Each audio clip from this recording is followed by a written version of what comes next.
The pen scratched across the paper like a blade drawn slowly across skin, and I stood there in our kitchen, barefoot on cold tile, still wearing yesterday's shirt, watching Augustus Lay sign my name out of his life. He didn't hesitate. That was the part that unraveled me, quietly and completely. His hand moved with the same steady confidence he carried into boardrooms, the same calm certainty that had once made me believe nothing could touch us. 3 signatures, 2 initials, 1 notarized witness line, and then the entire architecture of 5 years folded itself flat into a manila envelope. I had asked for the divorce. That was the truth I kept having to remind myself of. I had slid the papers across the marble island on a Thursday morning 2 weeks ago, with shaking hands and a voice I barely recognized as my own. I had done it first. I had been the one to say the words. But watching him sign, watching him not cry, not flinch, not even pause, I understood with a particular cruelty that knowing you chose something and living through it are 2 very different things. There. Augustus set the pen down with a soft click. He pushed the envelope toward me, his gray eyes lifted, finally, and found mine across the kitchen. "Is that everything?" My throat closed. I nodded.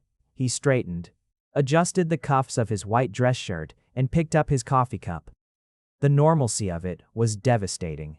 He moved like a man tidying up a minor inconvenience, not a man who had just dismantled 5 years of shared mornings, shared silences, shared skin.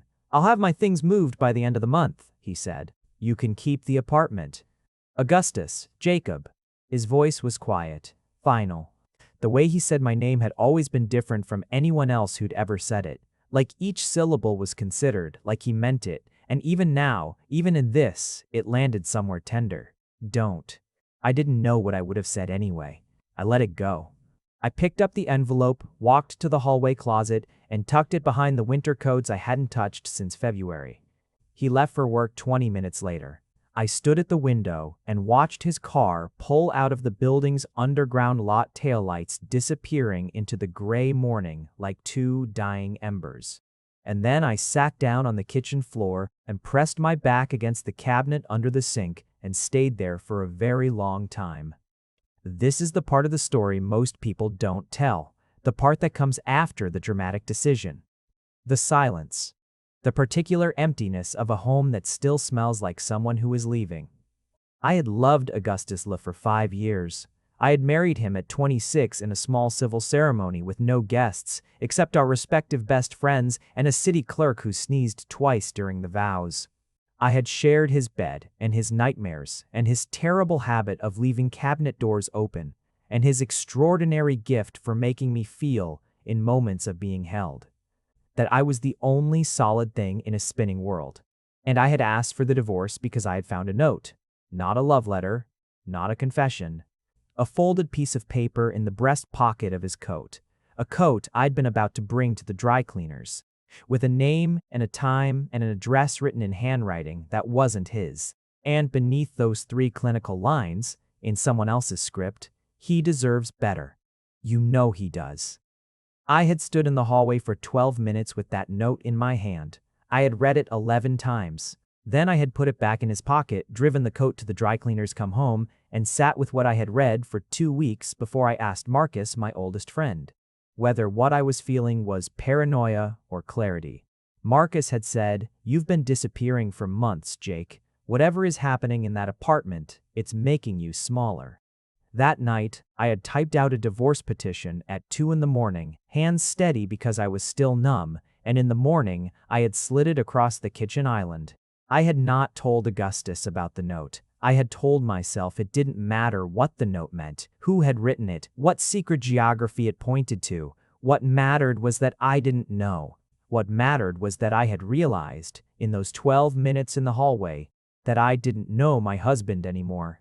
That something had been building a wall between us, brick by brick, for at least a year, and I had been on one side of it, plastering over the cracks and calling it fine. What I didn't know, what I would only understand much later, after everything, was that the note had been written by his doctor. But I am getting ahead of myself. Let me tell you about the beginning, because you needed to understand what the middle cost us. I met Augustus Lee at a charity auction 5.5 years before that kitchen morning. I was there as a +1. Marcus had bid on a weekend mountain retreat and needed someone to fill the second seat at his table. I was wearing a rented suit, slightly too short in the leg, and nursing wine slightly too expensive for a freelance copy editor scraping together rent.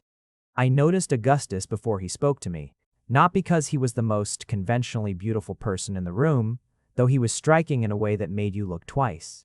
He was noticed because he was utterly still. In a room full of people performing their wealth, this man stood near the back wall with a glass of water, watching with the same quiet attention a naturalist might bring to something in the wild. Gray eyes, dark hair that curled at the temples, a jaw designed to carry expressions he rarely let himself show. The posture of someone who had learned to take up exactly as much space as necessary and no more. I knocked into him reaching for the bar. My wine went, his water went. We spent 45 seconds in apologetic, synchronized mopping up, and in those 45 seconds I learned 3 things. He laughed quietly with his whole face, he smelled like cedar and something I couldn't name. And his hands, when they passed me a fresh napkin, were the steadiest hands I had ever seen. Jacob Short, I said, because someone had to, and I had always been the someone. Augustus. His voice was like low music in another room. I think I owe you a drink. You definitely do, and possibly a dry cleaning bill. He smiled. That was the first time I saw it, the full one, unguarded, like a door briefly opened onto a sunlit room. It changed his face completely, made him look like someone who was, somewhere underneath all that composure, deeply and privately joyful. I fell in love with the smile before I fell in love with him. That is the honest version. We talked for 3 hours. Didn't bid on anything. Missed dinner and Marcus's increasingly pointed looks from across the room. He asked if he could call me. I said yes before he finished the sentence. He was terrible at texting and exceptional at actual conversation. He listened fully and without agenda, and he remembered everything you said as if transcribing it somewhere private. By our 4th date, I understood he wasn't emotionally unavailable, the way I'd initially suspected a quiet man might be. He was emotionally precise. He didn't waste feeling. When he said something mattered, it mattered. By our 9th date, I was entirely lost. He kissed me first, outside my building after a dinner that lasted 4 hours, not because the food was good, but because neither of us was willing to end it. One hand, gentle at my jaw, the most carefully considered kiss I had ever been given. Like something he'd been thinking about doing correctly and had finally decided to commit to. I went inside and leaned against my front door and grinned at the ceiling for a ridiculous amount of time. He proposed a year and 3 months into living together, not with a ring or a restaurant. We were making dinner and he said, without looking up from what he was chopping, "I think I'd like to marry you, if that's something you'd want." I thought about it for 4 seconds. Yes, immediately, if possible. Not immediately. That smile. I'd like to do it properly. We married in the city clerk's office on a Friday afternoon in October, 2 friends and a clerk who sneezed twice during the vows. It was exactly right. For 3 years, we were, happy is too small a word. We were each other's particular gravity. We moved around the apartment with the ease of people who have learned exactly where the other takes up space. We fought, occasionally, about real things, about the silences he retreated into, about the ways I needed more than he knew how to say, but we worked through them, always. The 4th year was when the silences got longer. Augustus had always had a quality of interiority. His silences were textures, not absences. But in the 4th year, they became opaque where they had been translucent. He came home later and later, stopped initiating conversation in the evenings. Sat beside me looking at his phone, and I would watch his face in the blue light and see something there, some troubled quiet that I couldn't reach. I asked once, "What's happening with you? You seem somewhere else." "I'm tired, Jacob. Work has been a lot." I accepted it. I should have pushed. Instead, I gave him space, which is what I do when I am afraid of what might happen if I don't, and the space grew. By the 5th year, I was living alongside a man I loved completely and understood less every day. We were tender still, careful, gentle, like two people trying not to startle something fragile. But the ease was gone. Dinner conversations ran out of thread too soon. His hand rested near mine, but not quite touching. He turned away in bed, not with intention, but with distance. That was when I found the note. That was when I slid the divorce papers across the kitchen island. Moving out, for Augustus, was a quiet operation conducted in increments. He didn't hire a truck on a single dramatic day. He took things in stages: a box on Monday, 2 bags on Wednesday, a lamp on Friday. I would notice absences. The space on the bookshelf where his philosophy texts had been. The hook by the door missing the key he'd always hung there. The coffee table clear of the architectural magazines he left in symmetrical stacks. We were civil. We were careful. We avoided each other's eyes the way you avoid a bright light. Not out of hostility, but out of instinct, because looking hurt. He was still sleeping in the apartment for the first 2 weeks. The bedroom felt rearranged even when nothing had changed in it. I lay on my side of the bed and listened to his breathing across the darkness and cataloged all the things I wasn't saying. Marcus came over on the second weekend and found me trying to reorganize a kitchen cupboard at 11 at night. "You're reorganizing things," he said. The mugs were in chaos. The mugs were fine. He sat on the counter. "You're not. I'm handling it, Jacob." His voice was exactly like the voice I'd known since we were 17. The one that meant he was going to say the thing I needed to hear whether I wanted it or not. "You look like a man who made a decision he's not sure about." "I'm sure," I said. I put a mug down too hard. He was keeping something from me. For over a year, I could feel it. "Did you ask him?" I asked him. He said he was tired. Marcus was quiet for a moment. "And the note?" "I told you about the note. You told me someone wrote that he deserved better." "That's not the same as evidence of an affair, Jake. That's evidence of someone having an opinion." It was in his pocket. My voice came out smaller than I wanted it to. Someone put it there. Someone who had access to him, who knew him well enough to tell him his marriage was beneath him. "Or someone who was worried about him," Marcus said carefully. "Someone who thought he was unhappy for reasons that had nothing to do with you." I didn't have an answer for that. I went to bed early and stared at the ceiling and thought about the way Augustus had signed the papers without pausing and told myself it was proof of something. On the 3rd Monday of that month, I came home to find the apartment measurably emptier. His desk was gone from the second bedroom we used as a study. His guitar was gone. He played badly and rarely, but kept it on a stand in the corner as an aspiration. The frames he'd chosen for the hallway were gone, though the nails remained in the wall like small accusations. I stood in the hallway and looked at the nails and felt something that I can only describe as the physical sensation of a future arriving that I had not adequately imagined. My phone buzzed. A message from Augustus. "I have the rest of the large pieces. I'll come for the remaining boxes this weekend if that's all right. I'll text first." I typed, "That's fine." I deleted, "Please don't go." Extertsi I sent, "Take care of yourself." He replied, "You too, Jacob." The weekend came. He texted at 10 in the morning, as promised. He arrived at 11 with a friend I didn't know, a tall blonde man who carried boxes without speaking and spent most of the time making himself invisible in the study. I made coffee. I didn't know why, habit, something to do with my hands. And Augustus appeared in the kitchen doorway and saw the 2 cups and something crossed his face, briefly, that I couldn't read. "Thank you," he said, and took the cup. We stood in the kitchen and drank coffee and didn't talk about anything that mattered. He asked how my current project was going. I asked whether he'd found a good apartment.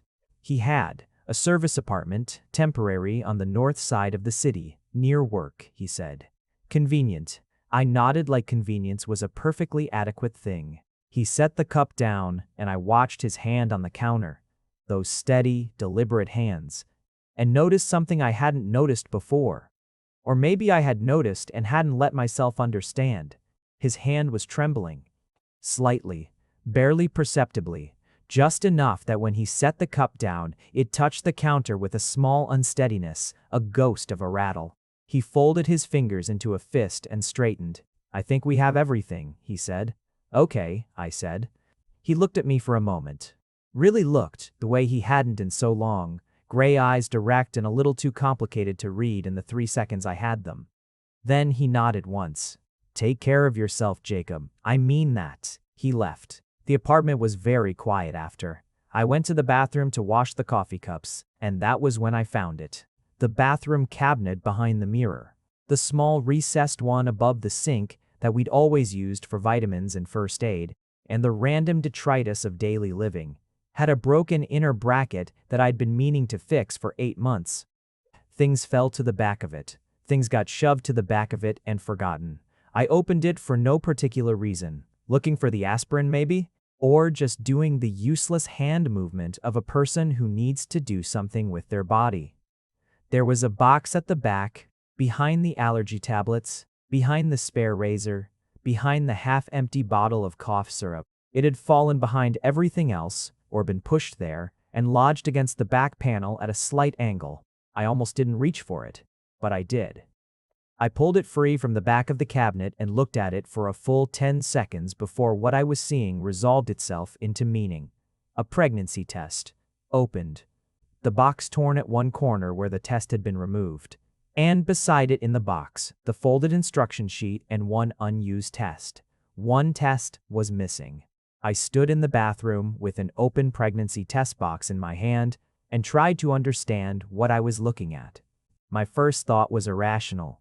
I checked the box to see if it was old, as if the box might explain itself. The manufacturing date put it within the last 2 years. The expiration was 8 months away. My second thought was, this couldn't be mine. I was a man. This was a biological impossibility, and I was not going to unravel myself over an old box that some former tenant or past visitor had, except that we had lived here for 3 years. And no visitors had ever gone into this cabinet, and Augustus and I were not people who collected random pharmacy items. My third thought arrived like cold water. There was a thing I had not told anyone, a thing I had barely allowed myself to think about in a directed way, because it was medically strange and frightening, and I had not wanted to sit with it. A year and a half ago, I had been to see a specialist. Endocrinological, related to a set of symptoms I'd been having that my regular doctor had called unusual and referred upward. The specialist, a woman named Dr. Harlow, brisk and thorough, had run tests, frowned at her results, run more tests, frowned more deeply, and said, "Your body presents some anomalies, Mr. Short. I want to run a full panel before we have any detailed conversation.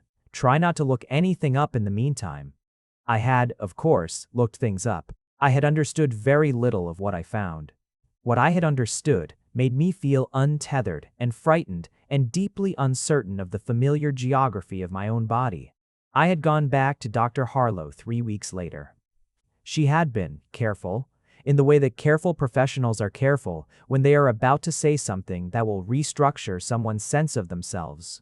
She had said words that I had written down on a piece of paper in her office and read back to myself 12 times in the parking lot. Intersex atypical reproductive anatomy functional capacity, uncertain further investigation warranted rare.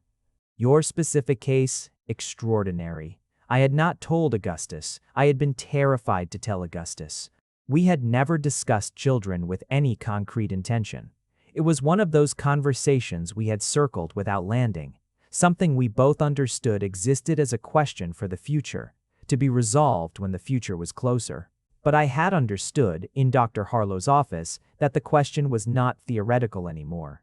And I had not known how to say, there is a thing about my body I didn't know until now, and I don't understand it, and I'm scared and I don't know what it means for us. See, so I hadn't said it. And then things had started to get worse between us. And I had told myself the timing was wrong, and then the timing was worse, and then I was sliding divorce papers across the kitchen island. I stood in the bathroom, looking at the pregnancy test box, and understanding hit me in several waves, like a tide coming in. I had been nauseous for 3 weeks.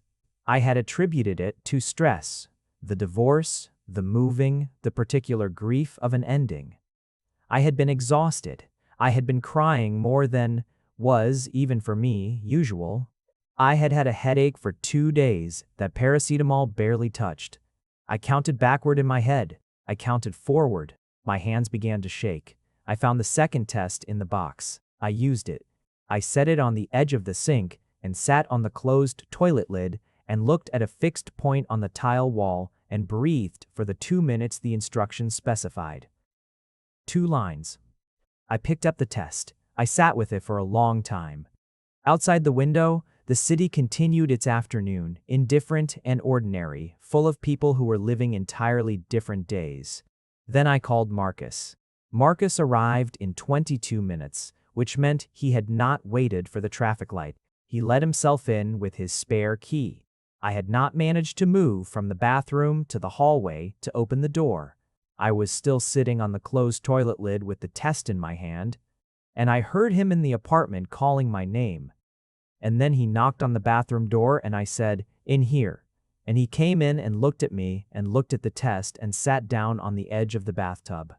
"Okay," he said.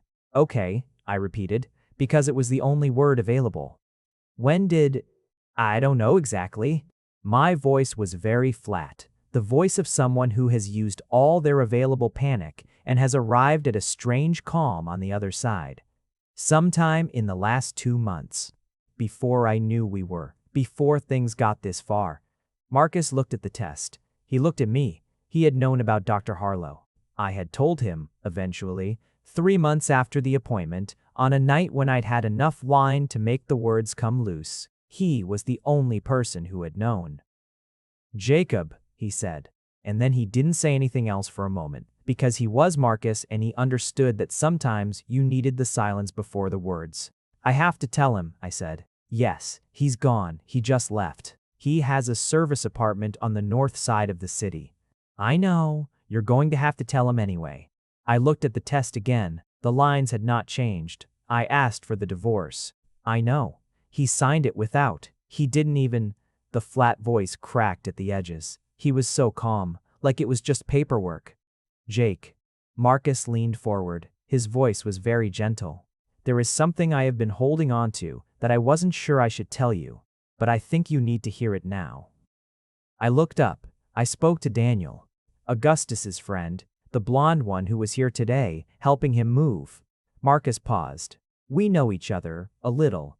We ran into each other at a conference last month, and he said something that I filed away and couldn't decide what to do with. He said he was careful, he wasn't breaking any confidence exactly, more like the edge of one. He said that Augustus has been dealing with something medical, something serious, for over a year, and that he hasn't been telling the people close to him because—" Marcus stopped, took a breath, "because he didn't want them to carry it." The bathroom was very quiet. "Medical?" I said. He didn't say what. He said it was serious and that Augustus that he'd been trying to handle it alone, that he thought he was protecting you. I sat with that for a long time, the note in the pocket. "He deserves better. You know he does. XTD, the handwriting that wasn't Augustus's, the name and the time and the address, a clinic, an appointment, a doctor, the hand on the counter that had trembled, the silences, the opacity, the coming home late, appointments, tests, results, the retreating into himself, the careful distance, the strange patience of a man who has stopped expecting the future to look like he'd planned. He had been ill. He had been ill for over a year, and he had not told me, and I had mistaken his withdrawal for indifference and his silence for secrets of a different kind, and I had handed him divorce papers and he had signed them because he thought he was doing the right thing. Because someone, a doctor, a friend, someone who knew, had written him a note that said he deserves better, and he had believed it. Not because he didn't love me, because he did. Because he had decided, with the terrible precision of a man who loves someone enough to let them go, that I deserved a life that wasn't shadowed by his illness. I stood up. My legs were unsteady. "I need to go to him." "Jacob, I'm going now." "At least," Marcus stood too, alarmed. "At least know what you're going to say. At least think." "I know what I'm going to say." I picked up the pregnancy test off the sink, held it, put it in my pocket because I was apparently a person who did things like that. I'm going to say that I found something he left behind, and then I'm going to say everything else I should have said a year ago. Marcus looked at me. He looked at my pocket, where the test was. He looked at my face. He's going to look at you, Marcus said quietly, and it's going to undo him. Good, I said. I need something to be undone. I walked out of the bathroom. I put on my coat. I picked up my keys. I was at the door when Marcus called after me. Jacob, what if he says he doesn't want? Then I'll deal with that, I said. But I am not making a decision this large based on what I've been imagining instead of what's real. Not again. I closed the door behind me and went to find my husband. The building was the kind of clean-lined, anonymous residential tower that exists in the middle of every major city. Sensible, impersonal, designed for people whose lives are in transition. Augustus had always had a preference for spaces with character, rooms that had accumulated meaning. This was not that. This was a way station. The doorman let me up after I gave my name. I didn't know if Augustus had left standing instructions, or whether it was luck, or whether something else was operating. I rode the elevator to the 8th floor and stood in front of room 812 and understood, fully, for the first time, that I might be about to do something I could not take back. I knocked. Silence for a moment. Then footsteps. The door opened, and Augustus was there in a gray t-shirt and dark trousers, sock feet on laminate flooring, and he looked startled, guarded, tired in a way that lived in his bones rather than on his face. Jacob. His voice, saying my name. I had been bracing for it. I was not adequately braced. Can I come in? I said. He stepped back without answering, which was its own kind of answer. The apartment was small and furnished in the building's neutral style. Everything, oatmeal and functional, nothing of him in it, yet except 2 boxes in the corner and his guitar propped against the wall, already installed like a flag planted in provisional territory. A laptop was open on the kitchen table, a cup of tea going cold beside it. I stood in the middle of the room and didn't know how to begin. Is something wrong? His voice was careful, controlled, the voice of a man trying not to hope for something. Marcus is fine, everyone is fine. I reached into my pocket, held the test for a moment, then held it out toward him. The silence that followed was a specific kind, the kind that has texture and weight, that holds its breath. Augustus looked at what I was holding. His expression moved through several things very quickly. Confusion, then something sharper than confusion, then a stillness so complete it was almost frightening. Where did you find that? He said, not a question. The flatness of a man whose mind has very suddenly gone somewhere it has not been for months. Behind the bathroom mirror. Behind everything else. I didn't lower my hand. It was in the back of the cabinet. He stopped. He looked at the test and then at me. The control in his face was beginning to fray at the edges. I thought I'd taken everything. I didn't know it was still there. Augustus. My voice had dropped very low. It's positive. He looked at me. I used the second test, I said, in the box. There were 2. I used the second one this afternoon. The room was very still. Outside, a siren passed on the street below, distant and fading. He stopped, started again. Jacob, you're telling me that you're… Yes, I said, because the word was too large and too frightening for any of the surrounding words I might have dressed it in. Augustus sat down. He found the edge of the couch behind him without looking for it, as if his legs had decided to stop without consulting the rest of him. He sat with his elbows on his knees and looked at the space between his feet and stayed very still for a long moment.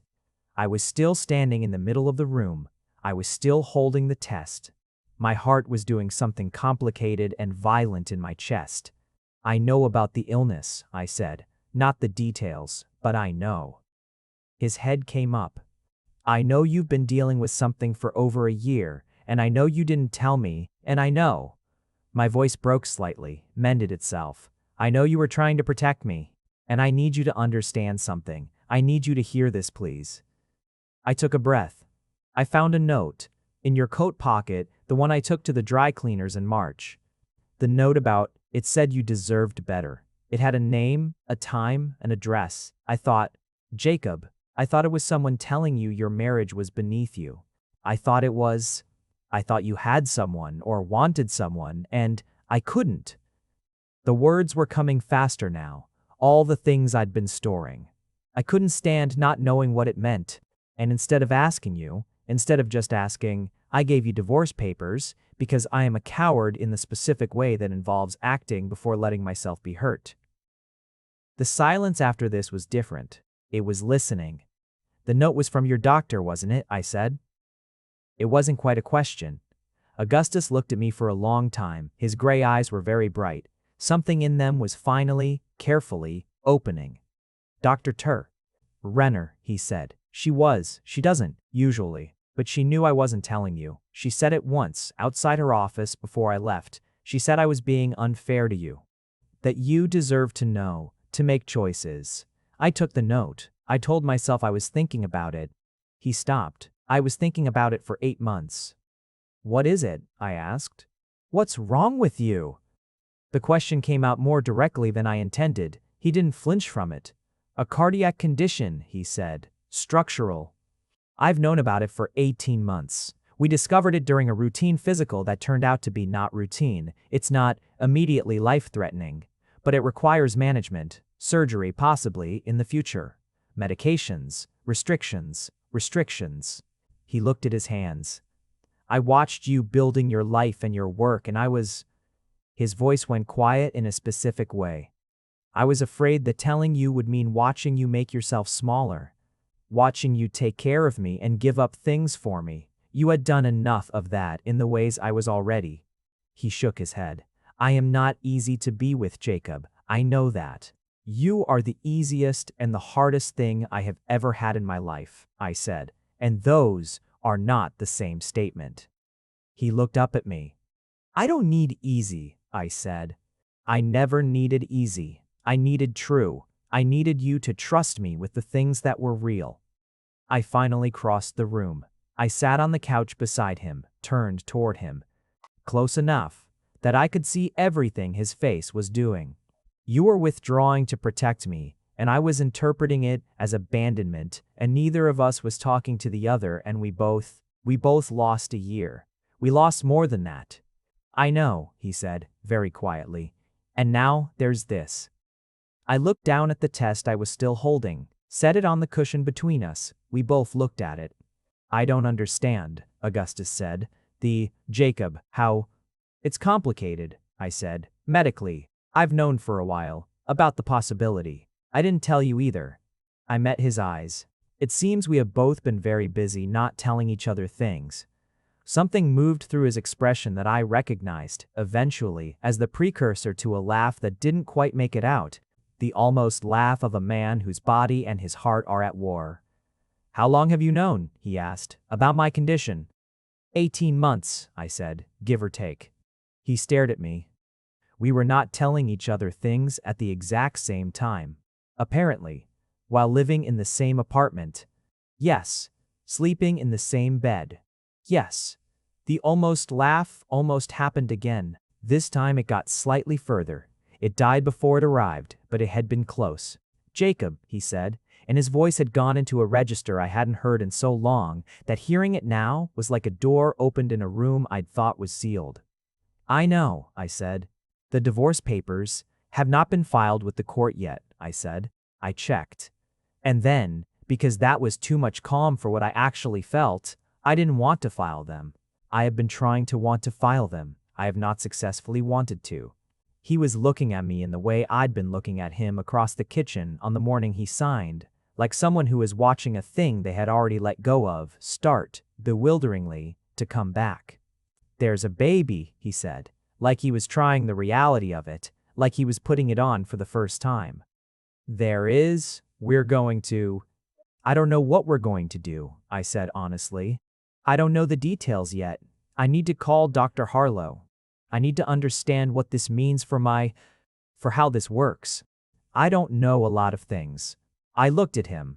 But I know I am not going to figure them out without you. I don't want to." The room was very quiet again. But this quiet was different from all the others. This one had been emptied of the wrong things and hadn't yet been filled with the right ones, and in that gap, something was possible that hadn't been 10 minutes ago. Augustus reached out, slowly, deliberately, in the way that was his nature. He put his hand over mine where it rested on the cushion between us. His hand was not trembling. "Tell me everything," he said, "about what the doctor said. All of it, from the beginning." "Only if you do the same," I said. "Yes," he said. "Yes, all right." We talked for 4 hours. We ordered food neither of us ate much of. We sat on the couch in the impersonal service apartment with its neutral walls and its borrowed furniture, and we said all the things we had separately been holding in the dark for over a year. And somewhere in the process, the room stopped being impersonal. It became the place where we decided to begin again, which is its own kind of character. "At some point, late," he said, "I thought I was making it easier for you." "I know," I said, "that is the most infuriating and most heartbreaking thing you have ever done. You filed for divorce." "I know," I said, "that is the most infuriating and most heartbreaking thing I have ever done." He squeezed my hand. "We're a disaster. We're two people who were scared," I said. "There's a difference." The papers were not filed. Augustus did not move back into the apartment immediately. We were both cautious people, bruised and careful, and we understood that the conversation in the service apartment was a beginning, not a resolution. You cannot undo a year of accumulation in one night. We knew that, but things began to shift. He called me the next morning. Not a text, a call, actual voice, the kind of communication that costs something. He had spoken to Dr. Renner, he said. Would I be willing to come to a joint appointment, to hear about his condition directly from the source, to ask the questions I needed to ask? Yes, I said. Absolutely, yes. I called Dr. Harlow that same afternoon. The appointment was scheduled for the following week. I asked her whether Augustus could come, explain the situation in abbreviated, slightly embarrassed terms. She said yes, of course, in the particular brisk warmth of a doctor who has seen stranger things and remains unfazed. We had dinner 3 days later, not at the apartment. Neutral ground, a restaurant we'd been to early in our relationship, before weight had accumulated. We sat across from each other, and it was awkward in the way that honest things are awkward when the pretense drops away. We had been performing normalcy at each other for a year. Now we had nothing to perform, and the raw space of that was uncomfortable and necessary. He asked about the pregnancy, about symptoms, about what I was feeling physically, about what Dr. Harlow had said in our brief preliminary conversation. I told him about the nausea, the exhaustion, the specific dizzy morning quality of recent weeks. I told him about Dr. Chick's and word, Harlow's phrase, extraordinary case, X, and how I had held those words at arm's length for 18 months because I didn't know how to make sense of them. I told him that I was scared in a way I didn't have adequate language for. He listened, completely, fully, the way he had always listened when he was being himself, when the walls were down, and at the end of it he said, I should have been there for all of that. I'm sorry I wasn't. You didn't know, I said, because I didn't tell you. You didn't tell me because I had already made you feel like you couldn't, he said carefully. I know the order of things, Jacob. I know I went first in the pulling away. That landed. It landed exactly as truthfully as he intended it. Yes, I said. But I made choices too. The note. I could have asked you. I chose to assume. Why didn't you ask? I thought about it honestly. Because if I asked and the answer was what I was afraid it was, I would have to feel it fully. If I assumed and acted, I could stay inside the doing and avoid the feeling. I picked at the edge of my bread. I have always been better at movement than stillness. And I have always been better at stillness than speaking, he said. Yes. We looked at each other across the table. The restaurant was warm and low-lit around us, and we were having, in the middle of it, a conversation that had needed to happen for at least a year and perhaps longer. We were badly matched in our failures, he said. We were perfectly matched in our fears, I said. Which is worse? Doctor. Renner was a composed, direct woman in her mid-50s who had the quality of a person who delivered hard truths with neither cruelty nor excessive gentleness. She said, hypertrophic cardiomyopathy. She said, currently managed with medication. She said, we are watching 3 specific markers, and if any of them change, we discuss surgical options, but right now, we are in a period of stability. She said, the lifestyle modifications are significant but not prohibitive. She said, Augustus is doing well. She did not say, he is dying. She did not say, you are losing him. She said things that were serious and real and required adjustment, but she said them in the landscape of a manageable life, a long life if carefully attended. I sat beside Augustus in her office and held his hand and asked every question I had written down in the small notebook I'd brought. He answered some of them. She answered others. He watched me ask the questions and I felt him, beside me, doing the specific work of letting someone in. Afterward, in the parking lot, he said, you brought a notebook. I didn't want to miss anything. He looked at the notebook. He looked at me. I should have told you 8 months ago, when Renner first suggested it. Yes, I said, and I should have been someone you felt safe telling. You were, he said immediately. Jacob, you were always. He stopped, started again, more carefully. I made it about what you could handle. I decided for you what you could handle. That was wrong. It was the wrong kind of love. It was love with a bad strategy, I said. I know the difference. He looked at me with the gray eyes that I had spent 5 years learning, that I had spent the last month trying to learn to live without. Come home, he said. Or, let me come home. Whichever you prefer the syntax of. Come home, I said. I don't like your service apartment. It's terrible, he agreed. And that was when the almost laugh finally made it all the way out. Both of us at the same time in a hospital parking lot in the gray mid-morning, laughing at the absurdity of this particular road we had taken to arrive back at each other. It wasn't healed.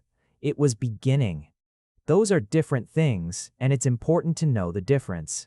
The appointment with Dr. Tree Harlow was the following Thursday. Augustus sat beside me in the consultation room, the way I had sat beside him in Dr. Renner's office, notebook absent, but presence total. He had the quality, in medical settings, of someone who has recently become very good at sitting with uncertainty. Dr. Harlow was brisk and warm in exactly the way I remembered. She said, I understand there are some life changes since our last conversation. Several, I said. She looked at Augustus briefly, then back at me, with the assessment of a woman who is good at reading rooms. I'll address you both, she said, and began. What followed was the most unusual medical conversation I have ever sat through. She used words like atypical and unprecedented in my practice. And the literature is limited, but there are documented cases, and she said them in the particular careful cadence of a scientist who is unwilling to overstate, but equally unwilling to dismiss. She said, the pregnancy appears viable. She said, we will need to monitor closely, weekly to begin with, more intensive care than a standard case. She said, there are risks, and I need you to understand each of them, and I need you to make informed decisions. She said, this is extraordinary, and I mean that in the clinical sense. She was thorough. She was thorough in the way that meant she cared about the outcome, not just the process. When she was done with the clinical information, she paused and said, how are you feeling, Mr. Short? And I mean personally, not medically. I thought about it. Like the world got a lot larger, and I'm not sure my feet are on the ground, I said. She nodded. That is appropriate. She looked at Augustus. And you? Augustus was quiet for a moment. Like I almost missed this, he said. Very simply. Like I almost, through my own choices, missed this entirely. Doctor. Harlow looked at him for a moment with something that might have been the brisk equivalent of compassion. Then perhaps the timing of certain discoveries was fortunate, she said, and moved on to the practical next steps. Driving home afterward, we didn't speak for a while. The kind of silence that isn't absence. The kind that's full, that's processing, that needs its own time. Augustus spoke first. We're having a baby. It seems that way, I said. In the middle of, he gestured vaguely, all of this. Yes. Our divorce papers are sitting in a closet behind your winter coats. I know where I put them, Augustus. Pause. I would like to burn them, he said, conversationally, like he was mentioning a preference about dinner. I kept my eyes on the road. My throat did something complicated. That seems like the correct response, I said. He reached over, a deliberate, unhurried movement, his particular way, and covered my hand on the gear shift. He didn't move it. He didn't squeeze. He just placed his hand over mine and kept it there for the rest of the drive, and that was its own language, and I understood every word of it. He moved back in on a Saturday. I drove to the service apartment and helped carry things down, and it was still somewhat awkward because beginnings always have friction. But the quality of the friction was different. The friction of things recalibrating, not things breaking. He put his books back on the shelf. He rehung the frames in the hallway, measuring gaps between nails with the small, deliberate care that was entirely him. He reinstalled the guitar in the corner and played badly for 20 minutes while I made dinner, and the particular joy of having bad guitar music back in the apartment was disproportionate to the quality of the playing. We had started couples therapy, Dr. Land's 3 evenings a week for the first month, more intense than I expected and exactly as necessary. We sat on opposite ends of a couch and worked through the architecture of the last year, the silences, the assumptions, the specific emotional geometries of two people who love each other and are very bad at saying the vulnerable things. I process outwardly. I talked too much and said things I regretted and then understood regret was the point. Augustus processes inwardly. The work for him was excavation. Dr. Lanza said in our 4th session, the two of you found each other's worst habits with extraordinary precision, which suggests you also found each other's deepest compatibilities. Those are usually the same map. We looked at each other across the therapy couch. She means we're well matched, I said. I understood her meaning, Augustus said mildly, but the corner of his mouth was doing the thing. Outside of therapy, we rebuilt the way actual rebuilding works. Imperfectly, slowly, with frequent stops to address structural questions. Some days were easy, suffused with the warmth of two people who had been frightened of losing each other and then, unbelievably, hadn't. Some days were hard, when old patterns surfaced and had to be handled differently this time. He had a bad week medically in the 2nd month. A medication adjustment, a day where the restrictions felt suffocating, and he came home quiet in the old way, the closed way. I had to consciously remind myself that closed did not mean absent. Is this the withdrawal kind of quiet, or the needs space kind of quiet? I asked that evening.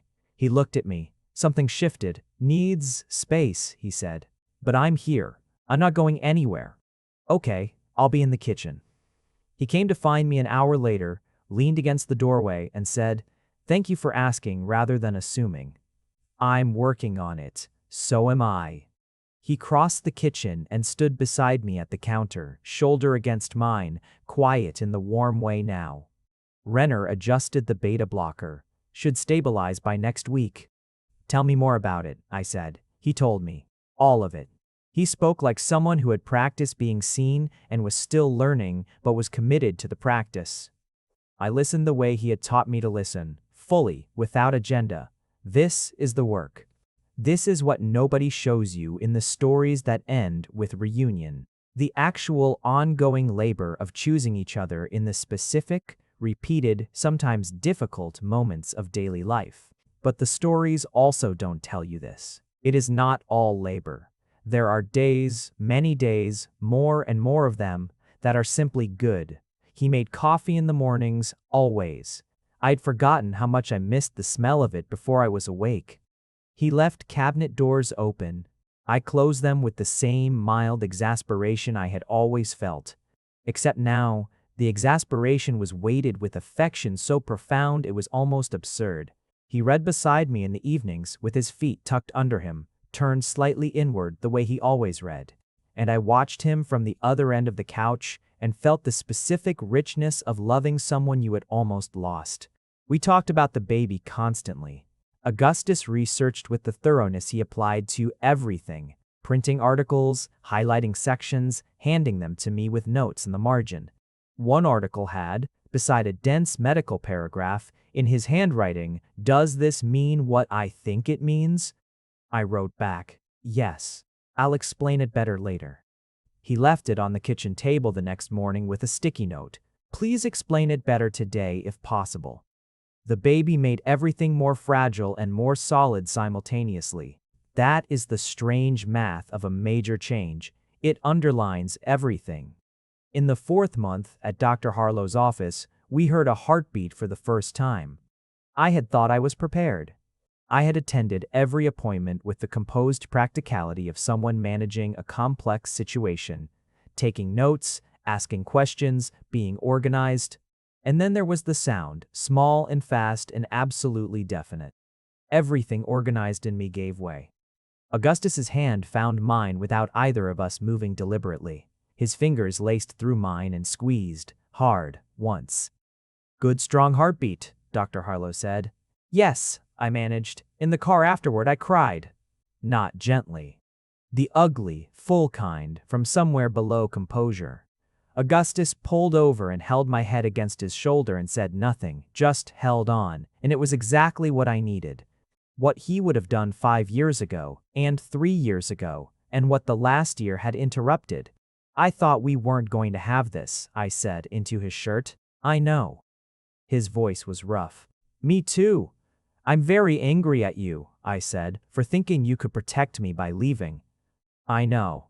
And at myself for not asking the right questions." "Jacob."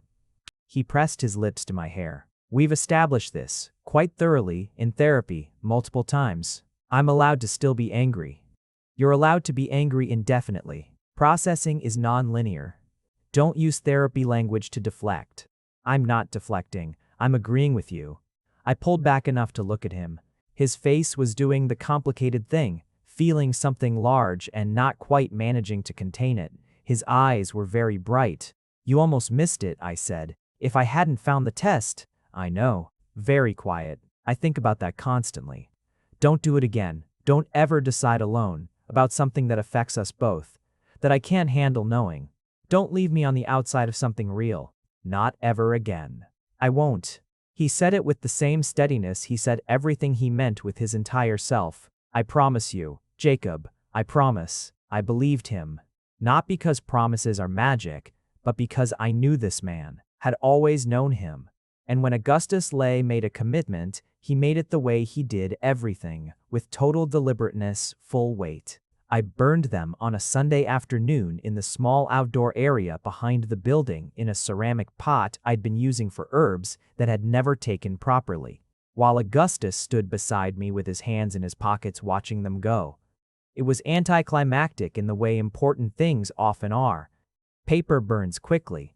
There were no dramatic flames, no symbolic conflagration, just a brief orange brightness, some smoke, and then ash. "There," I said. "There," he agreed. We went upstairs and made lunch together, moving around the kitchen with the ease we were reclaiming, the particular choreography of two people who know each other's habits and have stopped apologizing for them. He chopped. I stirred. His cabinet door was left open. I closed it without remarking on it. "Should we have done something more significant?" I asked, about the burning. "Like what?" "I don't know. Said something. Made it an occasion." He considered this seriously, which was his way. "I think the occasion is the everyday," he said finally. "I don't think it needs a ceremony." This was, I thought, exactly right. I didn't tell him so. I didn't need to. We were getting better at the things that didn't need to be said, and better at saying the things that did, and that particular calibration was its own kind of progress. Our daughter was born on a night in early spring. This sentence sounds simple. Nothing about it was simple. The months between the burning of the divorce papers and her arrival were the most medically complex and emotionally charged of my life, and I will not pretend otherwise. There were difficult appointments and frightening results, and one night in the emergency room in month 6 that I will not think about for longer than necessary. Augustus was there for all of it, every appointment, every waiting room, every 2 a.m. worry that found me awake in the dark reaching for his hand in the bed. He had learned, in the months of rebuilding, to be present in a way that didn't cost him his interiority. He was still quiet, still careful, still the man who processed things inward before he could speak them. But he was present, awake to what was happening, no longer protecting me from it. He came home from work one afternoon in month 7 with a flat-pack box under his arm, spent 3 hours in the room we were converting, consulting the instructions with the deliberate focus he applied to everything, emerged with sawdust on his trousers and a bookshelf assembled and level on the wall, ready for the small books we'd already begun acquiring. I stood in the doorway of that room and looked at the bookshelf and felt with the specific clarity of a person who has almost lost something and then has it back, that this was the shape of love I had chosen. Deliberate, careful, a shelf built for books that hadn't arrived yet. She was born in the early hours of a Sunday. I will not say it was easy because it was not easy, and that is its own long story. What I will say is that the room was very quiet in the moment after, and in that quiet, Augustus held our daughter for the first time, and his face did the thing I had only seen completely once before, the full unguarded thing. The door opened onto the sunlit room, and this time there was nothing underneath the composure but joy. Pure and uncomplicated and almost shocking in its size. He looked at me over her head. "Jacob," he said. My name, in that voice, with that weight. "I know," I said, and I did. I knew everything it contained. All the months of not saying, and the year of almost losing, and the morning in the kitchen with the pen on the paper, and the service apartment with the impersonal walls, and the parking lot where we laughed, and the therapy couch, and the burning paper and the heartbeat in Dr. Harlow's office, and all the ordinary mornings of coffee and open cabinet doors that had accumulated on either side of the crisis, like the life they actually were. I knew all of it in the 4 letters of my name. Her name is Sophia. She is 6 months old at the time I am writing this, which is to say, she exists now in the particular furious aliveness of a creature who has recently discovered that she has opinions and intends to express them at all hours. She sleeps in short installments. She has her father's gray eyes, which I find every morning to be an ongoing wonder. Augustus has been stable for 8 months, medically. His last set of readings were good enough that Dr. Ty Renner used the word encouraging, which, in her particular vocabulary, represents something close to enthusiasm. We have monthly appointments. We have a plan for various contingencies. We have learned to hold those contingencies as real possibilities without allowing them to colonize the present. He still plays the guitar badly. He still leaves the cabinet doors open. He still has a quality of interiority that can fill a room with a rich and specific silence, and I have learned, am still learning, to live inside that silence without interpreting it as absence. He has learned to say the difficult things before they accumulate. I have learned to ask the direct question instead of building a theory from what I'm not being told. These are not small learnings. Do not let anyone tell you they are small. We went back to Dr. Landis once a month now, what she called maintenance work, the regular practice of speaking to each other honestly in a room designed for honesty. I had been skeptical of therapy once. I am no longer skeptical of therapy. Some mornings I wake before him and lie in the gray early light and look at his face and sleep and think about the morning he signed those papers. The steadiness of his hand. The careful way he set the pen down. The envelope I tucked behind the winter coats. I understand now what I didn't understand. Then, he wasn't calm because he didn't care. He was calm because he had decided this was the right thing for me, and when Augustus Led decides something is right, he performs it with absolute steadiness. He was signing me free of him because he loved me enough to believe I deserved better than the shadow of his illness. He was wrong about that. He knows he was wrong. We have talked about it, in therapy and out of it, more times than I can count. But understanding the love in the wrongness, that was what took time. There is a thing that happens sometimes in the evenings after Sophia has finally conceded to sleep. When the apartment is quiet and we are on the couch with our respective books and our feet occupying the shared territory of the middle cushion, He will reach over, without looking up from whatever he is reading, and cover my hand with his. He won't say anything. He won't need to. He'll just put his hand over mine and leave it there. It is not a grand gesture. It is not the stuff of the stories we were told to want. It is better than those. It is the gesture of a person who has learned that love is a continuous choice made in small moments, and who chooses it every time. I cover his hand with both of mine. He turns a page. Sophia breathes in her room. The city moves outside the window. The guitar stands in the corner ready for another bad performance. The cabinet above the sink is, I have just noticed, open again. I get up. I close it. I come back to the couch. He lifts my hand as I sit down and presses his lips to my knuckles, and then returns to his book without interrupting the silence. This is the life that almost wasn't.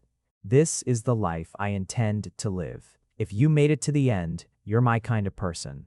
Leave a subscribe, comment down your favorite part of the story, and if you want early access to videos, exclusive content, or just want to support the channel, make sure to join our Patreon. Link is in the description. Even one member genuinely means the world to me. See you in the next one.